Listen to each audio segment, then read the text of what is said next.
dipersembahkan oleh,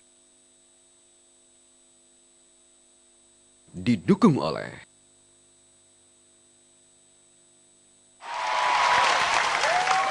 Terima kasih. Dari tadi saya menunggu Namanya untuk siapa? nama saya Galuh Wahyu Kumalasari dari Fakultas Hukum UNS.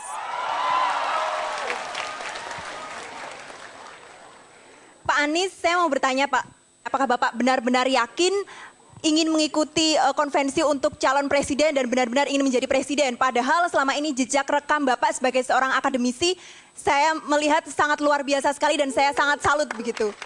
Jadi mendingan nggak usah nyapres. Bukan, apakah Anda akan benar-benar yakin karena sebagaimana kita ketahui ada juga ternyata akademisi yang masuk dan terjun dalam dunia politik akhirnya ditangkap oleh Pak Abraham Samad begitu Pak.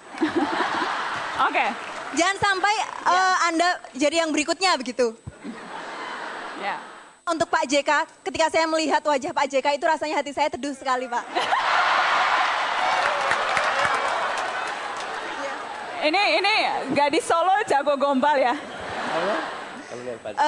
Untuk Pak JK, saya hanya ingin mengkonfirmasi karena Bapak pernah duduk sebagai seorang wakil presiden begitu.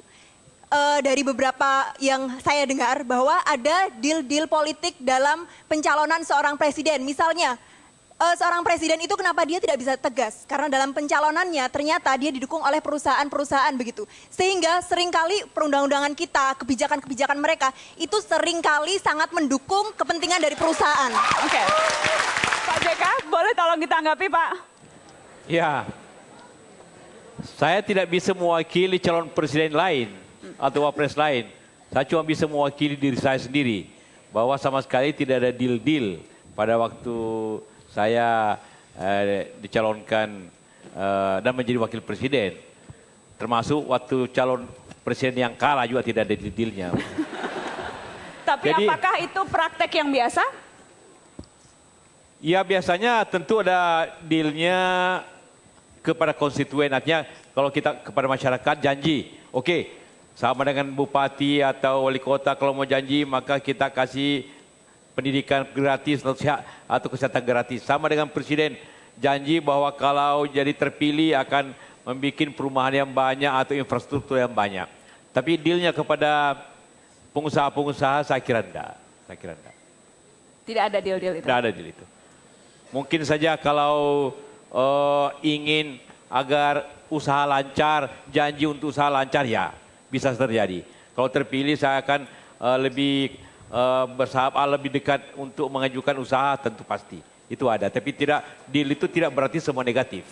Deal itu untuk mengajukan ekonomi dengan para pengusaha saya kira tidak ada soal, karena itu juga untuk memajukan bangsa. Kalau kita ingin, oke, kalau saya menang saya akan buka peluang investasi sebanyak-banyaknya. Itu juga deal dan saya kira itu juga tidak apa-apa.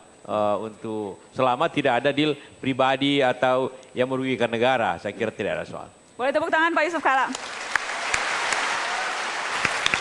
Mas Anies tadi ada pertanyaan, yakin tidak? Ya, yakin. Begini, saya bilang. Republik ini pendirinya adalah kaum intelektual. Para pendiri republik ini semuanya kaum intelektual. Mereka sangat terdidik di zamannya. Kemudian mereka mengambil peran di wilayah politik. Sebut nama. Bung Karno, Bung Hatta, Sahrir, Kak Simon Nasir, semua adalah tokoh-tokoh. Mereka adalah kaum terdidik, intelektual yang berpolitik. Tapi kita semua menghormati mereka. Kenapa? Karena mereka berpolitik dengan membawa integritas. Itu kuncinya. Jadi menurut saya yang hari ini tidak ada. Jadi malah menurut saya sekarang harus lebih banyak mereka yang terdidik, berintegritas untuk justru mewarnai, justru jangan diam. Karena kalau ini kita diamkan terus, masalah tidak akan pernah selesai. Dan teman-teman semua, kalau kita lihat proses ini ya, tadi saya sudah ada khawatiran, nanti kalau Anda masuk tertangkap. Kalau ada orang baik, didiamkan masuk dalam politik, Anda tidak bantu, maka Anda sedang membiarkan orang itu kalah, dan Anda sedang membiarkan mereka yang masuk menggunakan uang untuk mendominasi republik ini. Salah satu tugas dan fungsi pemimpin ialah mempengaruhi orang lain. Termasuk mempengaruhi kebaikan,